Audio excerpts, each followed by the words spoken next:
जय हिंद दोस्तों। मैं विकास कुमार और आशा करता हूँ कि आप लोग खैरियत से होंगे, क्योंकि अभी तक जितने भी हम लोग का जितना मुहिम चलना था वो तो हो नहीं पाया और सरकार के आगे स्टूडेंट झुकते हुए नज़र आया है। इसका कोई असर या बेअसर अभी तक देखने को नहीं मिला है, क्योंकि ऐसा स्थिति में ला के गवर्नमेंट खड़ा कर दिया, हम लोग को ऐसा स्थिति में ला के खड़ा किया है जहाँ से अभी कुछ सिचुएशन ही वैसा नहीं बन पा रहा है कि स्टूडेंट कुछ कर पाए। अब एक ही है जो सुप्रीम कोर्ट है या हाई कोर्ट है, उसके अलावा में हम लोग के पास कोई ऑप्शन नहीं है। लेकिन मैंने व्हाट्सएप ग्रुप में देखा, एक मैसेज आया हुआ है कि कल यानी 1 अप्रैल को रांची सभी को जाना है और मंत्री आवास या कुछ वैसा करके था जो घेराव करना है। तो हमको तो सबसे पहले लगा कि 1 अप्रैल कहीं फूल दिवस के उपरांत ऐसा तो मैसेज अफवाह नहीं फैलाया जा रहा है, लेकिन ये अफवाह मैसेज नहीं है और शायद घेराव करने का योजना बनाया जा रहा है। तो मैं आप लोग को बता देता हूँ कि हम लोग का जेपीएससी से रिलेटेड जिस वक्त क्वेश्चन पेपर लीक हुआ, वीडियो लीक हुआ, उस वक्त से हम लोग के पास लगभग टाइम था, लेकिन हम लोग ने कुछ नहीं कर पाया और आचार संहिता भी लागू हो गया। और आप लोग को पता होगा कि जो इलेक्शन कमीशन है, जो आदर्श आचार संहिता लागू होता है, और हम लोग सभी पढ़े लिखे हैं, क्योंकि उसका रूल रेगुलेशन थोड़ा कड़ा होता है और इसमें सभी को मानना बाध्य है।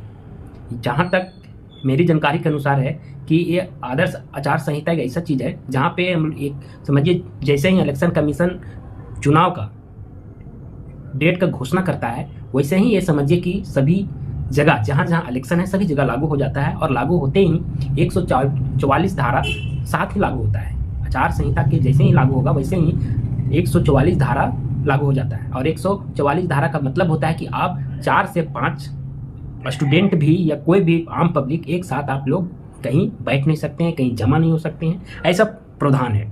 तो ये हम नहीं कर सकते हैं कि हम लोग कहीं जाते हैं आते हैं तो ऐसा बाजार है, ऐसा कुछ है, उसका कोई मतलब नहीं है। लेकिन अगर यदि हम लोग कोई वैसा सरकार के विरुद्ध कुछ योजना बना रहे हैं तो इसके पहले हम लोग को जानकारी होना बहुत ज़रूरी है।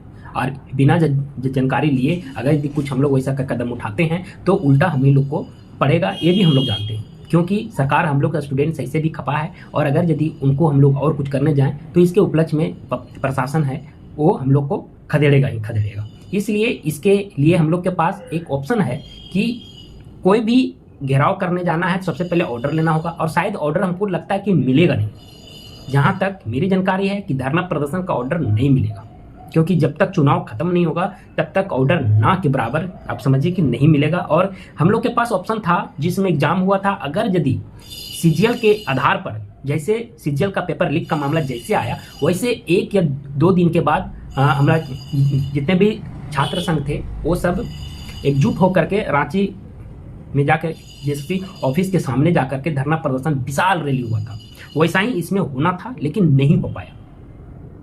हम लोग के पास 1 सप्ताह तक टाइम था जो होना था। अगर यदि उस वक्त छात्र नेता जितने भी स्टूडेंट है वो ध्यान थोड़ा भी दे देते तो समझे कि रद्द होने का चांसेस बनता था, लेकिन अब मुझे नहीं लगता है कि ये रद्द होगा, क्योंकि आयोग ने आंसर शीट जारी कर दिया है और उसका जल्द ही एग्जाम डेट भी मेंस का रिलीज करने वाला है। ये चीज़ आप लोग ध्यान सुन लीजिए, रिलीज करने वाला है, ताकि हम लोग के पास ऑप्शन अब कुछ न बचेगा। अगर यदि हम लोग हाई कोर्ट सुप्रीम कोर्ट जो करते हैं वो कर सकते हैं, लेकिन इसके अलावा हम लोग के पास कोई ऑप्शन नहीं बचेगा।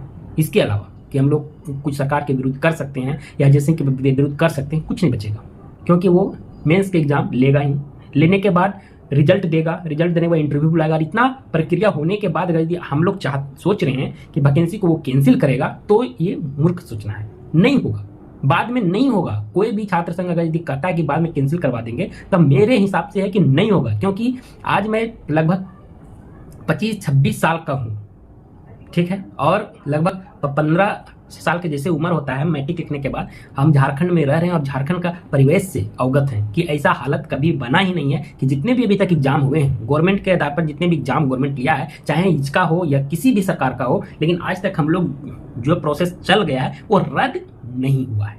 और जैसे पीजीटी का भी है तो सभी ने अलग अलग पिटिशनर बन के इधर किए हैं, वो बहुत अच्छा है। अगर यदि कोर्ट ने चाहा तो देगा, कोर्ट ने चाहा, लेकिन कोर्ट भी सुनता है गवर्नमेंट का ज़्यादा, और उसके अनुकूल अगर यदि रिजल्ट हो रहा है तो कोर्ट भी सुनेगा, गवर्नमेंट भी सुनेगा। अगर यदि आप उसके विरुद्ध लड़ाई लड़ रहे हैं तो कोर्ट और सरकार दोनों मिल करके स्टूडेंट का कभी सुनने वाला नहीं है। क्योंकि हम लोग यहाँ जो लड़ रहे हैं वो कारण ये नहीं है कि सिलेक्शन हमारा नहीं हो रहा है, नियम खराब है। नियम के विरुद्ध अगर यदि हम लोग केस लड़ते तो हो सकता है कि कभी हम लोग के पक्ष में फैसला आ सकता है, लेकिन हम लोग नियम के विरुद्ध लड़ नहीं रहे। हम लोग का है कि ये मतलब कि क्वेश्चन पेपर लीक कैसे हुआ, कंप्यूटर हैक हुआ या प्रश्न का जंबलिंग का मामला है, ये सब को लेकर के हुआ है और आयोग ने गलत आंसरशीट जारी किया। ये सब को लेकर के हम लोग ऐसे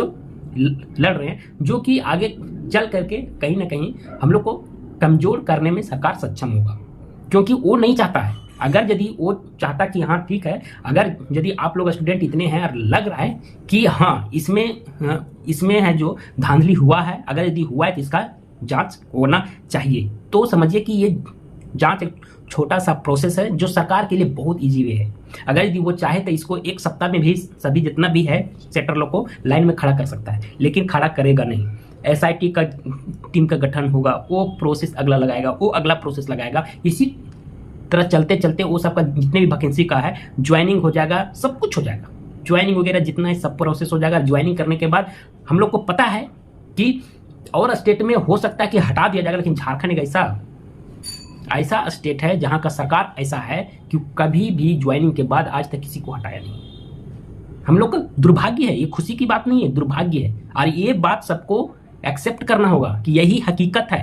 अगर यदि आज हम बता दें कि ये रद्द हो जाएगा, ये हो जाएगा, सब हो जाएगा, आप लोग को सुनने में अच्छा लगेगा, वीडियो देखने में अच्छा लगेगा, लेकिन ये हकीकत नहीं है। ये आप भी जान रहे हैं, हम भी जान रहे हैं, क्योंकि हम अभी आप लोग को एक ऐसा एग्जाम्पल देंगे जिसका रिजल्ट अभी नहीं हुआ है। IT इंस्पेक्टर का वैकेंसी आया, जिसमें साफ शब्दों में लिखा हुआ था कि आप एक ही पोस्ट के लिए अप्लाई कर सकते हैं। अगर यदि कोई भी है कैंडिडेट जो 1-2 पोस्ट, जितने भी पोस्ट है, अगर यदि उस सब के लिए अप्लीकेबल भी है, फिर भी वो एक ही पोस्ट के लिए अप्लाई कर सकता है। लेकिन इधर का जितने भी लड़का हैं वो ईमेल ID वगैरह बदल के या फ़ोन नंबर चेंज करके वो सभी पोस्ट में अप्लाई कर दिए। अप्लाई तो हो गया, पैसा भी काट गया, सब कुछ हो गया। उसके बाद जब एग्जाम का समय आया तो उस समय एडमिट कार्ड रिलीज के पहले एक नोटिस निकला और उसमें साफ शब्दों में, जैसे मैं नोटिस में लिख दिया था कि जितने भी आवेदन प्राप्त हुए हैं और एक से अधिक पोस्ट पे जितने भी अप्लाई किए हैं वो सबका कंडीशन रद्द किया जाता है। जो अंतिम रूप लास्ट जो अप्लाई है उसको वैलिड किया जाएगा। अगर यदि हम 3 पोस्ट पे अप्लाई किए हैं तो फर्स्ट, सेकंड, थर्ड, तो फर्स्ट और सेकंड को वो रद्द कर दिया और थर्ड को वो एक्सेप्ट किया।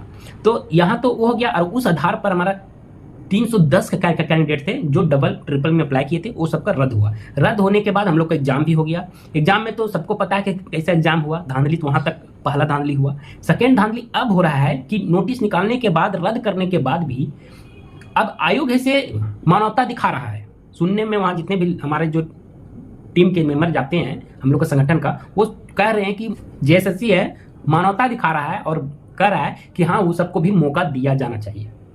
सभी पोस्ट के लिए अप्लाई किया है तो सबको मौका देना चाहिए। अब ऐसा कैसा है, जब नोटिफिकेशन को वो सब बदल सकता है तो और वैकेंसी को वो क्या नहीं कर सकता है। जो नोटिफिकेशन निकलता है ना उसी के आधार पर हम लोग सुप्रीम कोर्ट, हाई कोर्ट सभी जगह जाते हैं, लेकिन उस नोटिफिकेशन को ही मॉडिफाई करने में लग गया आयोग। तो आप लोगों को क्या लगता है कि हम लोग का सरकार के साथ कभी लड़ पाएंगे? कभी नहीं पाएंगे। सुप्रीम कोर्ट भी चाहेगा ना, फिर भी हम लोग का ऐसा सिचुएशन में वो डिग्री नहीं देगा। सिचुएशन हम लोग का बहुत खराब है, बहुत खराब। और हम लोग का जो लड़ने का मुद्दा भी है वो भी खराब है उसके आधार पर, क्योंकि हम लोग को धांधली हुआ है। वो चीज़ सरकार कभी मान नहीं सकता है, उसके लिए वहाँ सुप्रीम कोर्ट प्रूफ खोजता है। जो प्रूफ हम लोग के पास कंप्यूटर हैक का, जबलिंग का है, लेकिन कंप्यूटर हैक का हम लोग के पास नहीं है। अब इसलिए झारखंड एक ऐसा राज्य है जहाँ धांधली पे धांधली होगा। कभी कोई जांच वगैरह कभी संभव नहीं है। जांच होते होते ऐसा टाइम आ जाएगा कि आदमी रिटायर कर जाएगा, नौकरी से रिटायर कर जाएगा, फिर भी जांच कभी कंप्लीट नहीं होगा। JPSC में हम लोग को पता है कि जैसे हम लोग एग्जाम सेंटर से निकले थे, जामताड़ा से वीडियो वायरल हुआ था। क्वेश्चन पेपर वो है जो हम लोग को दिख रहा है साहब कि वैसा ही है, OMR सीट वही है, सेम वही है। तो भैया वीडियो बना करके बाहर में बैठा करके कैसे भरा जा रहा है? उसका अभी तक वीडियो का पुख्ता सबूत जांच में अभी तक रिजल्ट नहीं आया, उसको फ्रॉड कर दिया। ठीक है, जांच भी तक नहीं हो पा रहा है। लेकिन आप लोग को याद होगा होली में 1-2 लड़की स्कूटी पर बैठ करके रील बनाई थी। ठीक है। लेकिन उस वीडियो कहाँ से हुआ, कहाँ से वायरल हुआ, तुरंत उसको पकड़ लिया गया। पकड़ने के बाद उसके ऊपर जो कार्रवाई करना था तुरंत हो गया। लेकिन अगर यदि यही क्वेश्चन पेपर का मामला जहां से आया तो उसके लिए SIT गठन होगा, फलना होगा, ढिकाना होगा, बहुत कुछ होगा, और बाद में लास्ट में कुछ इसका रिजल्ट नहीं आएगा। ऐसा हम लोग का गवर्नमेंट है, ऐसा हमारा सिस्टम है। अगर यदि यही रील रहता ना, रील के आधार पर कोई नेता मंत्री को गाली दे दे तो उसको जहां भी होगा, जिस खंडर में घुस करके वीडियो बनाया होगा वहां से उसको खींच लिया। सिस्टम है वैसा। और अगर यदि आप हम लोग के लिए कुछ वैसा होगा तो हम लोग के लिए कोई नहीं सुनेगा, ना कोई देखने वाला, ना कोई हम लोग के तरफ से बोलने वाला है। जो बोलेगा, मुंह खोलेगा, उसको अंदर कर देगा। ऐसा हालत में हम लोग जी रहे हैं। इसके अलावा क्या बोले हम लोग। कलकत्ता में इतना गर्मी है भाई, बहुत गर्मी है, ठीक है। इधर से पसीना भी आ रहा है, क्या बोले। इसी वजह से हम वीडियो वगैरह भी फिलहाल मैं बंद कर दिया था, क्योंकि बहुत गर्मी है यहाँ, बहुत गर्मी, इतना गर्मी है क्या बोलूँ। वीडियो बनाने के लिए फाइन वगैरह सारा बंद करना होगा, नहीं तो उधर से आवाज़, इधर से आवाज़, कुछ वीडियो क्लियर हो नहीं पाता है। इसलिए दोस्तों, हम लोग कल जो 1 तारीख का घेराव करने जा रहे हैं, इसके लिए हम लोग को सतर्क रहना होगा। अगर यदि जो भाई बंधु जा रहे हैं उसके लिए सतर्क हम लोग को समझिए कि ठोस कागजात के साथ जाना होगा, जो परमिशन होगा उसको लेके जाना होगा। अगर यदि परमिशन ना दिया जाए तो मेरे विचार से उसको अभी फिलहाल स्थगित कर देना ही बेहतर होगा, मेरे ही विचार से। क्योंकि इसमें बेल जल्दी होगा नहीं, जब तक इलेक्शन कंप्लीट नहीं होगा बेल भी नहीं होगा, आपको अंदर ही रहना होगा। तो ऐसा ये सबसे अभी हम लोग को बचना है, यही जानकारी था कुछ। और इसके बारे में क्या बोलें, बहुत गर्मी है। तब तक के लिए जय हिंद।